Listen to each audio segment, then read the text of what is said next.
Good afternoon. I'm Patty Johnson, coordinator of the Southeastern Council of Foundations Engagement Initiative. This afternoon, we're delighted to present our program, Georgia Women's Policy Institute, Training a New Generation to Advocate for Older Women, which is sponsored by the Healthcare Georgia Foundation. The presenters include Lisa Medlin of the Healthcare Georgia Foundation and Stephanie Davis, Executive Director of Georgia Women for a Change.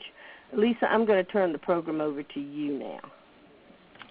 Thank you, Patty. Good afternoon, and I welcome everyone for joining us this afternoon to our webcast. My name, again, is Lisa Medellin. I'm the Program Officer here at Healthcare Georgia Foundation, and our interest in the kind of work that you'll hear about from Stephanie Davis of Georgia Women for Change was of an interest to the Foundation largely because we have always had an interest in policy and advocacy work, and we understood in order for us to have a well-rounded policy and advocacy portfolio that addressing specific needs of certain population groups around policy was critical and important and necessary in our state.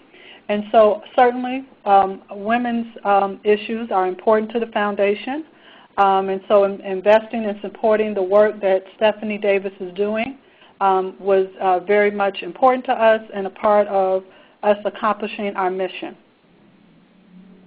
Stephanie Davis is the Executive Director of Georgia Women for a Change, a nonprofit public policy institute with a gender lens that represents Georgians across a spectrum of issues, including health care, economic justice, and challenging violence against women and girls.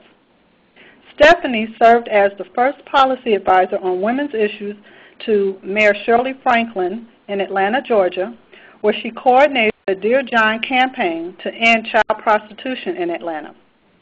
She served as the first director of the Atlanta Women's Foundation for 11 years. Stephanie was responsible for raising several $1 million, establishing an endowment, and positioning a foundation to be the fastest growing women's fund in the country. She currently serves on the board of Synchronicity Theater and the Georgia Coalition Against Domestic Violence. She is a graduate of Skidmore College and received one of the country's first Masters in Women's Studies from Goddard College. Please join me in welcoming Stephanie Davis. Well, hello, everybody. Thank you for taking part of your afternoon for this. And as you can tell from my background, I have been on your side of the table for a huge part of my career. Actually, it was the most fun part of my career when I was at the Atlanta Women's Foundation, and have moved into policy work where I have found tremendous gratification in the kind of robust and in-depth change that can take place when you engage in policy work, as we have done in Georgia. I wanted just to take a few minutes, and again, please, there's so few of us on this call, it really makes sense to me for you to jump in either technically with the raising your hand feature and verbally so that we can have an engaged conversation here this afternoon. It'll certainly be more helpful for me since I'm staring into space and can't see your faces. I wanted to give you a brief idea of what Georgia Women for a Change does, who we are, and our long and very involved history in policy advocacy here in Georgia. We have been around since actually the late 80s, when a group of legal services lawyers sat down to look at what was happening in the state and who was being impacted by the laws that were being made. And of course, as you all very well know, it's women and children who are disproportionately affected by poverty and certainly by violence. So we wanted to have a voice, and this small group of us in the late 80s started out with a paid lobbyist at the time. We actually had two parallel organizations, a 501c3, which was the Women's Policy Education Fund, and a 501c4, the Women's Policy Group, and went forward into the halls of the state capitol, where we were very successful in writing laws around unemployment insurance, making unemployment insurance available, in fact, for part-time workers, looking at different economic justice issues, as well as creating some of the domestic violence law that is still very relevant here in Georgia. I went off and did other things, mainly the Atlanta Women's Foundation, but came back over 3 years ago where we changed the name from the Women's Policy Group to Georgia Women for a Change, which we felt better reflected who we were as an organization to rebuild the women's movement here in Georgia and to galvanize the ideas and energies of women throughout the state. It was very important to us that we no longer exist as just a small group of lawyers who wanted to make this change, but in fact build a larger constituency to have a unified voice on what we knew would be so many women's issues that were either going ignored or just getting bad attention, actually. So Georgia Women for Change rebranded itself, and we were invited about a year and a half ago to apply for a grant from the foundation, the Women's Foundation of California, which had gotten a huge grant from Atlantic Philanthropies to replicate their very successful Women's Policy Institute. So they invited us out to California, and we were involved in webinars and other forms of learning, individual technical assistance for a year, that planning year, which when it ended, we were ready to launch. And so this past February was the beginning of the Georgia Women's Policy Institute. So as you can see, we're very, very new. We're working out the bugs. We're tweaking it constantly, but are off to a roaring start, and I'm very excited to be able to tell you about it. We, by the way, have 4 other colleagues around the country who have also replicated California's Women's Policy Institute, and they look very different from state to state. Ours here in Georgia is following very closely to the model in California, but we decided for our first year that we would focus absolutely on elderly women, and you'll see the goals that we have in place for that, the kinds of initiatives that we wanted to pay some attention to, and the proposals that we're currently developing, which will be turned into legislation that will be introduced in the next session of the Georgia General Assembly. So we're about making new laws, new progressive public policy for Georgia, and are doing this with the 501H election and encouraging other organizations to do that too. And I see that a hand is raised. Right. Mm-hmm. Deborah? Yeah, you were just talking about there were other states who were also doing it even though their models are different. Who are the other states? They are New Jersey, Rhode Island, Illinois, and Michigan. Thank you very much. So we're the only state in the South that was able to get this, the planning grant, and in fact have just been successful in receiving the implementation grant also through the California Foundation for Women from Atlantic Philanthropies. Okay, thanks. We've had other sources of funding too, and I would be happy to tell you what they are. So let me tell you what the philosophy for this is. And as you know, civic engagement is sort of the buzzword of the day. We're very interested in empowering more women to have a voice in public policy, and know that it takes, in fact, very few people to make a huge difference. The history of Georgia Women for Change, however, includes the fact that we have done training for other nonprofits in policy advocacy, because we firmly believe that every nonprofit that is involved in a social issue, or even an arts issue for that matter, should take the 501H election and be very involved in advocacy. And we've done a lot of training around the legality of that throughout Atlanta, certainly, especially with girls' organizations. So this fit right into our mission. And it basically is a program that is currently training 15 women in 2 different teams. I'll tell you about those teams in a second. We're focusing on statewide policy, And this program, the Institute, takes place over 8 days throughout the year, and also involves mentors who come from the aging professional community. We have a mentor from AARP, who is the legislative director for the state, who's amazing, and 2 other women who run policy, similar candidate training institutes, and Maureen Kelly from our local area agency for aging. So we have very experienced mentors to help us throughout this process. So here are our primary focus areas. What we want to take a look at as we develop these policy advocates in elderly women's justice is what's important for older women in particular. This, of course, is not just exclusive to women, and realize that both genders need all of these things. But we also know that the 2 things that distinguish older women is that, first of all, they're older.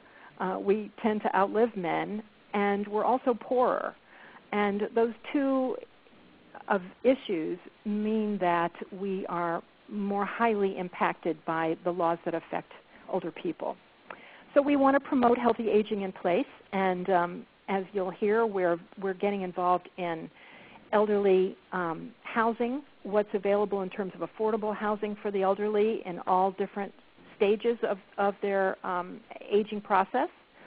We want to expand access to care, ensure an increase in access to public benefits, make sure that older women have adequate income support. I said we actually slipped that in because I consider myself an older woman.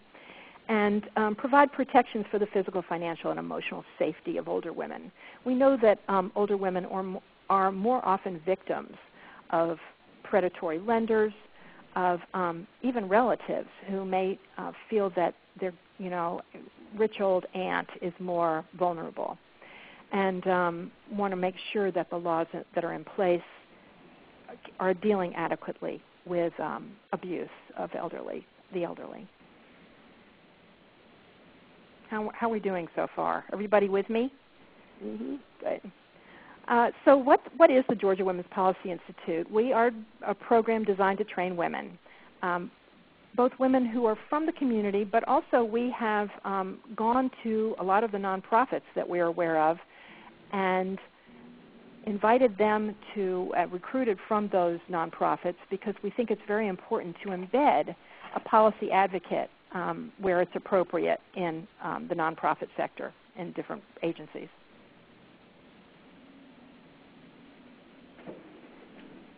And this is the reason why it was developed. Deborah, got a question? All right, I've got another question. Good. I know today you're focused on the older adult women's space, mm-hmm. but in the training that you do to the small group of women through the 8 sessions, do you also partner with other organizations such as who are also in the advocacy space that you could have a blend in that group of 15? Maybe there's somebody from Planned Parenthood, maybe there's someone from housing. Exactly. Can they be cross sectors? We are, and we think that's very important. In fact, the policy director from the Georgia Coalition Against Domestic Violence is a member of this first group of fellows. She knows that the abuse that she sees also extends into the elderly population, and they have not really been paying attention to that group. Okay. So that's one example. There are a few individuals in this first class, one of whom is the policy director for the National Association of Social Workers here in Georgia. And she's very interested, of course, in the elderly as a specific population with needs, but her interests extend far beyond that population as well. And may I do a follow-up question? Please. Is it important when you put together your cadre of the class, the 15 class, can you have a muggle amongst the wizards, or do they have to be at the same kind of caliber? No, it's an extremely diverse group. Thank you for asking that. It's very important. We really put the call out very broadly to see who would show up, and we're intentional in recruiting among some of our members of our community who we thought would benefit from it.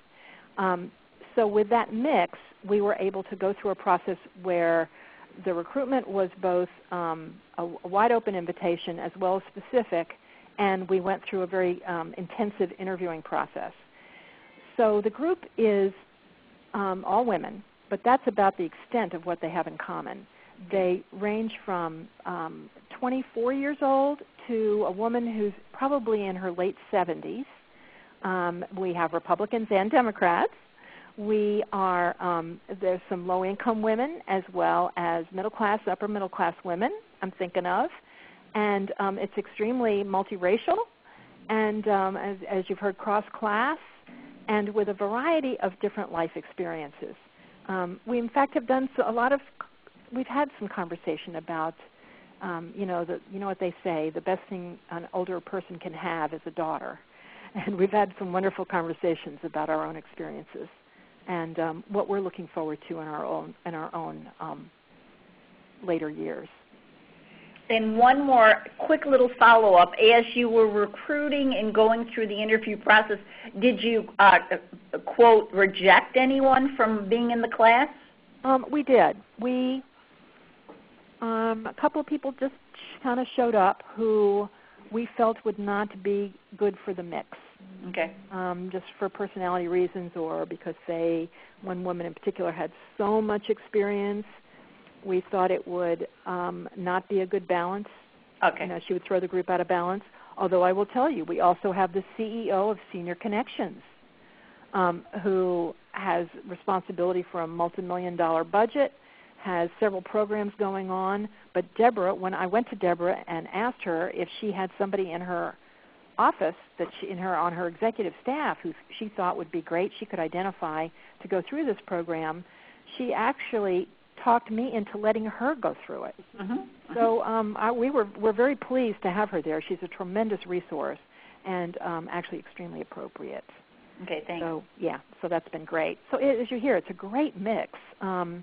We have broken up into two teams after going through the Myers-Briggs. Everybody took the Myers-Briggs, and we are extremely respectful of different styles and approaches to learning, to analyzing data, to making decisions, to obviously our introverts and our extroverts, and everyone knows everybody else's score. Had a lot of conversation about it as we were forming our two teams, which are both very balanced, and we were very conscious of the mix in not only Myers-Briggs scores, but people's educational levels and the experience that they brought to the table. And I'm pleased to tell you, I will tell you that I was a little nervous about this because I didn't think everyone would congeal. I thought it would be more difficult to find the cohesiveness in this group, but it's been amazing. It's been amazing, as I should have known, because when women get together, I think magic happens. So it's been tons of fun already, and we've had a few sessions that I'll be happy to tell you about. So our goals were to increase the number of community-based women leaders in Georgia, and what we also know to be true from doing training to women's organizations. We've trained the Girls Incorporated, the YWCA, Georgia Campaign for Adolescent Pregnancy Prevention. We've done a lot of training already for groups in policy advocacy, and what we have heard over and over again is that, and this is probably typical of women, is that the political process is extremely intimidating. It's very arcane, that it's very cliquish, insider. The process is so too convoluted to understand. These are some of the comments that we've gotten, and overwhelmingly women felt alienated because the process here in Georgia is so very male that when we go into the Capitol, it really feels like us and them. So to get over, we knew we were going to have to do a lot of work to get over all those factors that lead to the feelings of intimidation. But it's working. It's amazing. We actually had the class jump right in and on their very first day and start lobbying. So I'll tell you about that in a sec. Let me just skip ahead here. this is our philosophy, that the process, the civic engagement, it just belongs to all of us, and that women deserve a seat at the table, and we can have a role in the making of good policy. That participatory democracy absolutely demands that we be involved, and that the broader collection of constituents, the better, that are involved, beyond just voting. And our philosophy, of course, includes social justice, that by working together we can create the beloved community that we all want to see.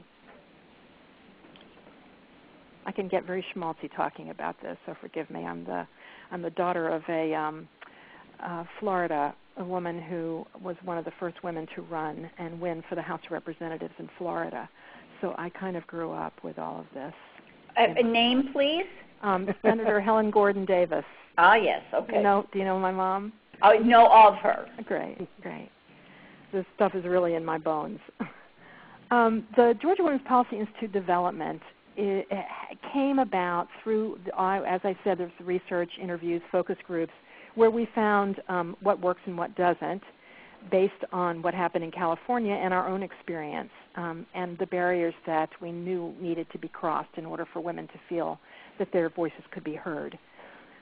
We knew it had to be, that adults learn through a process that's usually very experiential and hands-on, and we needed to incorporate the 3 modes of learning: hearing, seeing, and reading.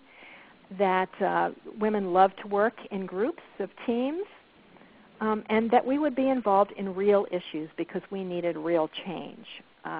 Georgia Women for a Change is committed to taking on whatever the policy projects are going to be that's going to come out of this institute, and we'll be behind them 100%. Our process goals are to help the fellows develop good skills, good policy advocacy skills in both the legislative arenas as well as the administrative arenas, because we know that usually, especially older people, get stuck in trying to access services, and often that's because of bad administrative policies. We also wanted to provide the members of the Institute with a complete knowledge of the landscape so that they could use that information to go on to do other things in the future with this information. Again, to help them overcome the perceived barriers to participation, increase their confidence, and to develop relationships, which is incredibly important in the political process. Our outcome goals are to actually produce policy that reflects the needs of Georgia's women, and to increase participation in state policy issues through community-based leaders. To build capacity among individuals, either to take back to their organizations or in their own individual lives. I've suggested to many of them that they could easily, after all of this, become paid lobbyists for different organizations themselves. We want to build community capacity and to strengthen our relationships with other organizations. Let me just stop for a moment to tell you that one way Georgia Women for a Change, one very important centerpiece of our legislative agenda has been human trafficking. And we have had 2 years in a row where we have had major legislative successes. We instigated 2 bills, the new Georgia human trafficking law that was signed into law last year, and most recently a joint House-Senate study commission to develop a comprehensive system of care for all trafficking victims in Georgia. So we know what a high it is to, first of all, have a victory, and knowing that change in the law can impact so many people. Just the power that is. It also gave us the opportunity to build coalitions among immigrant and refugee organizations, the Latin American Association, the Refugee Women's Networks, and other child advocacy groups that had not been involved in the political process before. So we were able to use the human trafficking bill to really build new coalitions of groups that had never talked to each other before, faith-based organizations, just from both sides of the aisle. It was extremely inspiring.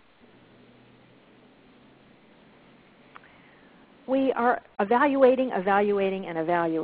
We did a pre-program evaluation with everybody, and to get everyone's attitudes about public policy and advocacy, how they assess their own skill level at the beginning, and then every time we do a retreat, we send a SurveyMonkey evaluation out and ask our fellows to please answer them and get them back to us.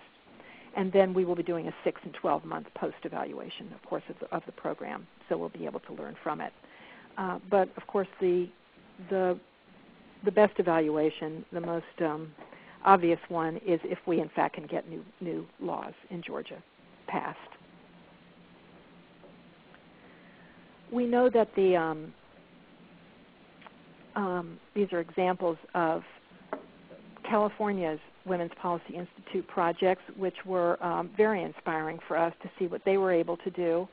As you can see, they have been in business out there for, I believe, 8 years now, and have gotten like 62 pieces of legislation passed or in the works, and have really made tremendous change take place there on a whole range of issues.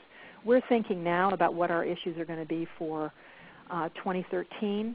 We probably will have one team on elderly women's justice, just because we think we'll probably have bills that will carry over, and we'll want to have a team in place to follow through with them.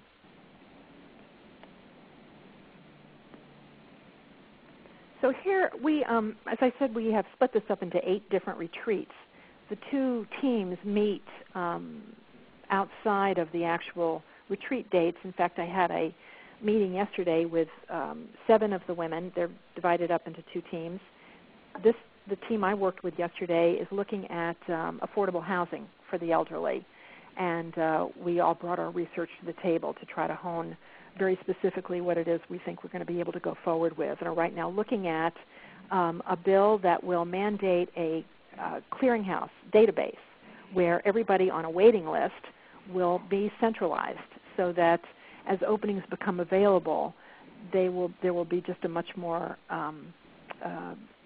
easy way to figure out who is in need, where the needs are, and match them with available spaces. I'm not even sure that's going to require legislation, but we're doing the research to find that out now. So I'm going to proceed now, unless anybody has a question, with a description of what happens during these sessions. The first 2 sessions that happened, the first in February, the second in March, coincided with the Women's Capital Briefings, which are public meetings that we hold to bring all of our constituents together for breakfast across the street from the Capitol, to hear from our lobbyists, to get a legislative update on all the bills on our legislative agenda, and then to get a real quick and dirty lobbying training. Then we all go en masse across the street to the Capitol and pull our legislators off the floor in the House and the Senate and lobby them on a bill. The volunteers, all of our members, have lots of choices about which bills they want to concentrate on. Whatever is up for a vote, obviously, which is whatever bill is in motion at the time, and it gives them a great hands-on experience. They get to meet their own legislator. They get to talk about what's important to them and why it's important, and impress upon that legislator that it's just something that they really care about. So they get this great up-close and personal experience right away, and then we all meet upstairs in the gallery where we just observe for a half an hour, 45 minutes, how the votes are taken and the debate. We watch the debate on the floor, actually, from the gallery, which is a lot of fun.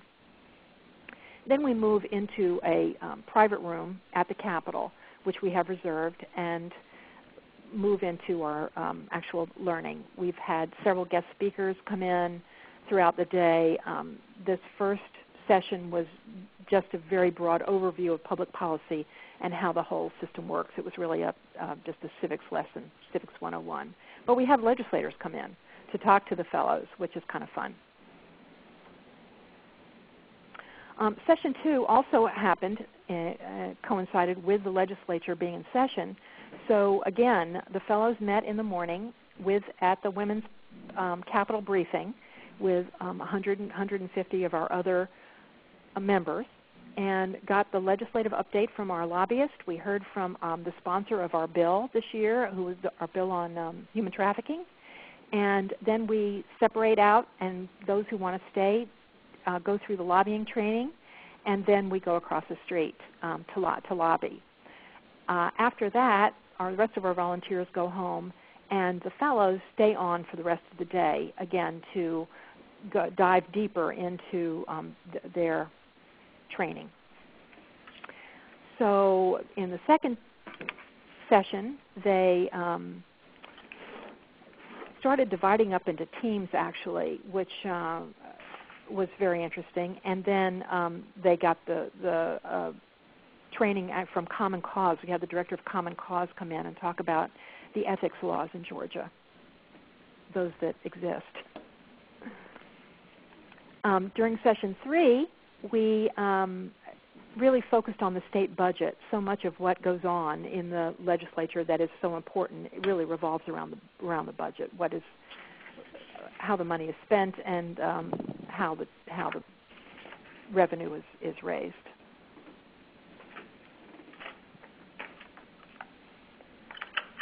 During session 4, we learned how to conduct legislative meetings in groups, and how to meet with the opposition in order to hopefully appease them, and if not, just learn what we will be fighting against when our bill comes up for debate in the whichever chamber, and also how to pitch those ideas to legislators.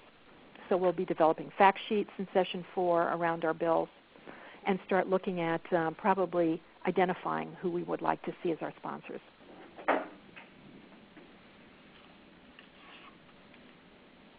In session 5, we'll actually, I think this is the session where we look at the entire legislative process, how to work with the Legislative Counsel's Office, how to be respectful of the process, if we need to make any contacts within the governor's office and other state agencies, and how to be reporting back to either for those fellows who are in a nonprofit organization.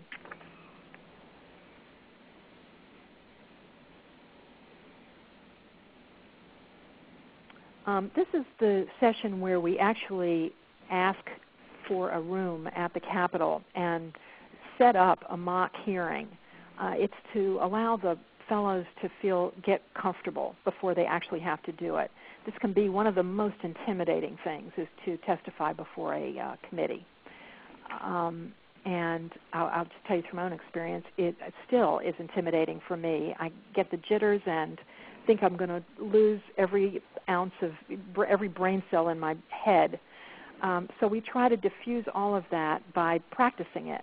And we invite our friendly legislators in to act as the committee and to ask tough questions, and then get each fellow to take a turn providing testimony on their bill, so they have a real hands-on experience. Session 7, and this again will be in the fall now. We're looking towards this fall, when Georgia Women for a Change sponsors the Georgia Women's Assembly. And we will be inviting we'll use that as a session for the fellows who will be presenting their issues at the Women's Assembly.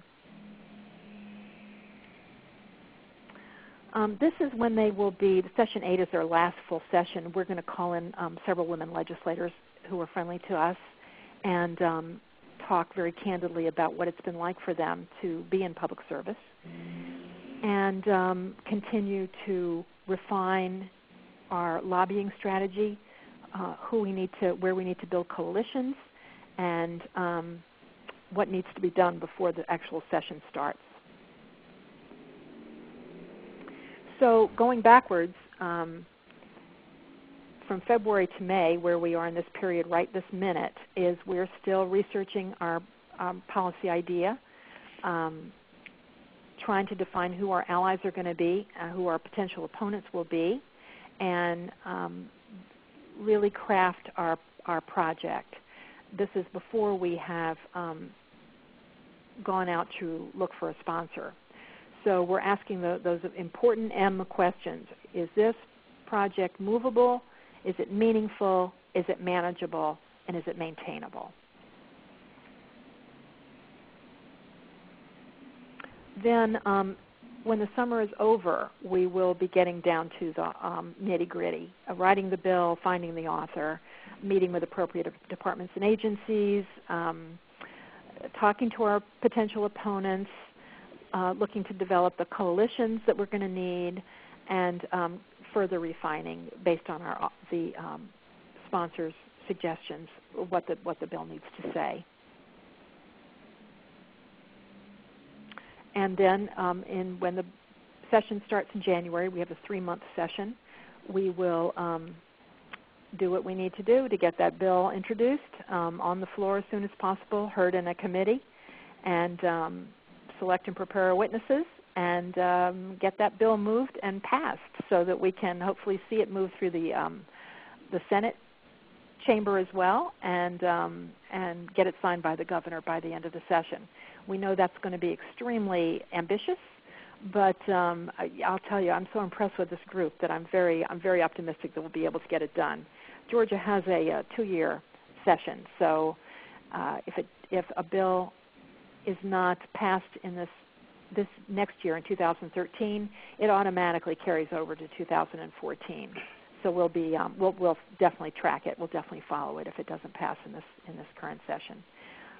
Stephanie, will your money go? This is Patty. Yeah. Will the Atlantic Philanthropies grant continue past 2013? Nope. Is it a multi-year grant? No, it's not. Oh, okay. No, it's not. So we're a small nonprofit, and small nonprofits do what they can with what they've got, and we just keep, plugging along. We do not have we have a fundraising plan for this institute that involves, this webinar and getting the word out that we exist, that this institute exists, and that it's a great way to change. It's a great way to make social change happen. Yeah. You may not know this, but the engagement initiative, which this webinar series is a part of, was funded through Atlantic Philanthropies plus some local southeastern grant makers as well. But I didn't know that. A national initiative.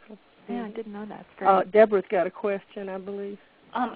Stephanie, one of our passions is with the nonprofit sector is making sure that there's the financial thrivability of the entity who's doing good work. Yes. A couple of questions on that. Has your group ever considered charging to teach others how to do this?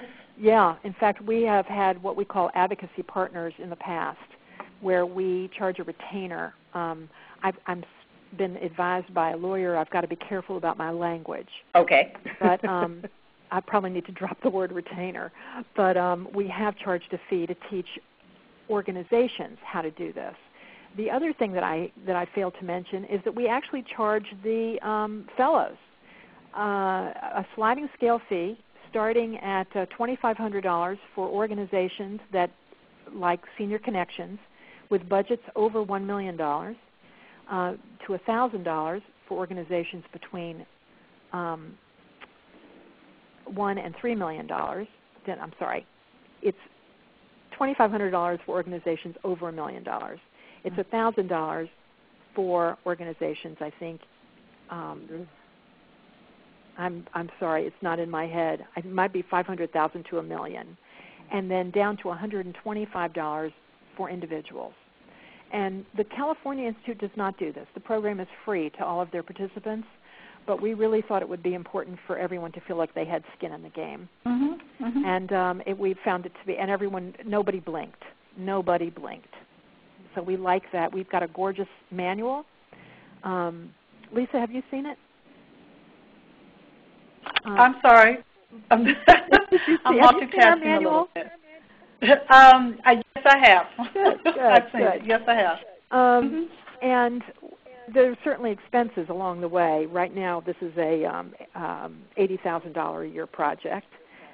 We pay a lead trainer who is a consultant to the program, and we paid a consultant to come in to do the Myers-Briggs for us, and we're also paying a small stipend to the mentors to keep them feeling like they have a professional obligation to this, and it's not just a volunteer activity. Can I keep asking questions? Please do. Your model is similar to the California model.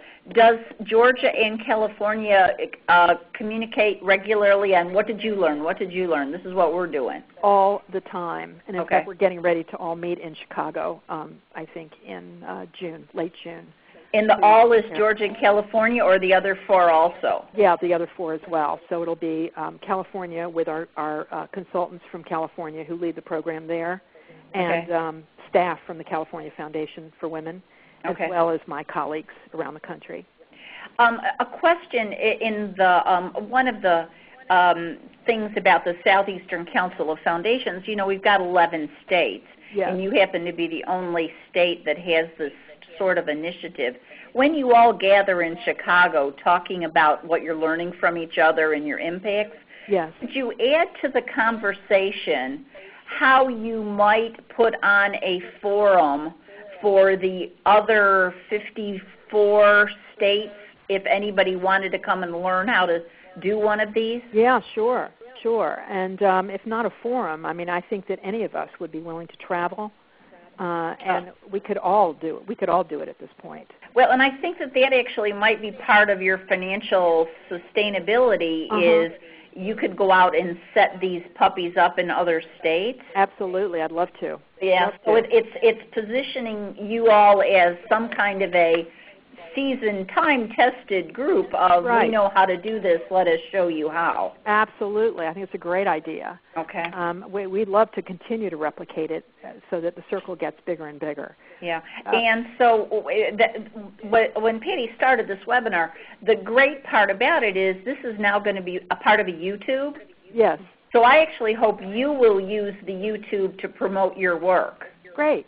Yeah, I'd love to. Okay, so let's make sure that we give you that link so that it becomes one of your tools to share with others who might be curious. Thank you. I'd love to. Okay. As soon as we get it up, I'll send it to you, Stephanie. Great. Thank you. Okay, thank you. Sure. What else? Is there anybody terribly turned off by the idea that women are going to take over the world? Greg is our only gentleman on this call. I'm fully inspired. Good. I'm hoping, there are other agendas too. Clearly, one will be that some women may feel inspired to run for office themselves. I had one other thought as you were talking before. Sorry to interrupt. Sure. I also think that you had made the observation that it's possible for the people who go through the sessions to actually create a career for themselves as lobbyists. Yes. You could actually be an economic development engine. Truly. It's a great idea. I hadn't thought about it that way. I keep thinking about how the services you could offer to others is really, it's an opportunity to learn how this is, you don't want to get off mission. Right. It's one of those that people can really learn about a way to be financially thrivable as individuals. Then you could help organizations with their advocacy learning. Then you could have states who are into this also, whatever. I could go on and on. I've got another question. In terms of with the 6 of you, the 6 states, yes, are there other multi-state funders besides Atlantic Philanthropies who have emerged supportive of this concept? No, but we do know that the healthcare foundations in California have been very supportive of the California model, which is what led me to Gary Nelson and Lisa. Okay. I didn't hesitate to pick up the phone and say, "Hey, I'm here now. We're here in Georgia. Can we talk?" Okay. But there aren't any. I will tell you that part of the Atlantic Philanthropies implementation grant that went through the California Foundation for Women is going to buy us some time of a grant writer who is going to investigate multi-state funders. So I'm very excited about that because funding policy advocacy is so damn hard, and I can't even get, I can't get the attention of a lot of funders who are scared to death of it, because certainly the family foundations can't fund it because it's got a little too much lobbying in it, and others are just scared of it. They're not scared of us; they're just scared of crossing the line, which is hard. And the other terrible barrier we've had is convincing nonprofits that they can do it and they can do it legally. They don't have to, no one's going to put them in jail. It's a very. And so, do you have your own blog that you're doing? I'm not blogging at the moment. We're on Facebook. We're tweeting during the session, but I haven't gotten to the blogging stage yet. Okay. Are you suggesting? Do you think I should? Yeah. I think you have got such a beautiful a pearl. It's 6 of you. It would be incredible if you could each rotate on a blog, just very high level, what your work is about. Yeah. Each take it and create a little network. Okay, I'll pass that along. Okay, again, you're going to gather in Chicago, and this is an opportunity to take what you're each doing, and how could we all make it a bigger movement? Great. I would love to take that on. Okay. That's a great idea. I appreciate your encouragement. When you work on something, you tend to wonder if anybody will ever notice. Oh, no. We live in a zone right now.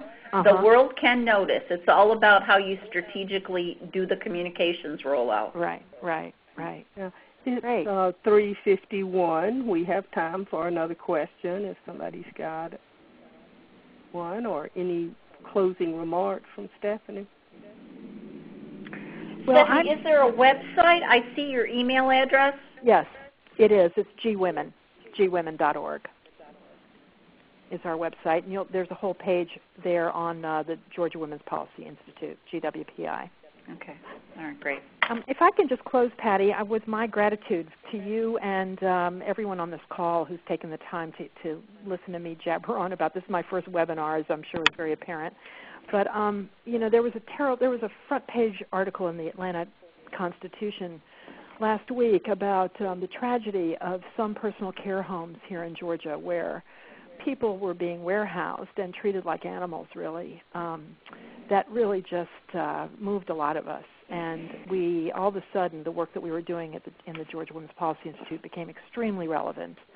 I was unaware, having been involved in trafficking for so long, that in fact they're using the term trafficking now for what happens with the elderly whose Social Security checks are taken from them, and they are literally imprisoned in these, quote, personal care homes, end quote, that are nothing but places where people are being exploited for their meager Social Security checks. So there are amazing opportunities for change. I'm very hopeful that one of the teams that is looking now at elder abuse will take that on. Will take on the abuse specifically that takes place in unlicensed personal care homes to start shutting those down. But then you have to ask the question: what's going to happen to seniors, most of whom are women, who are many of whom are imprisoned, in fact, in these homes.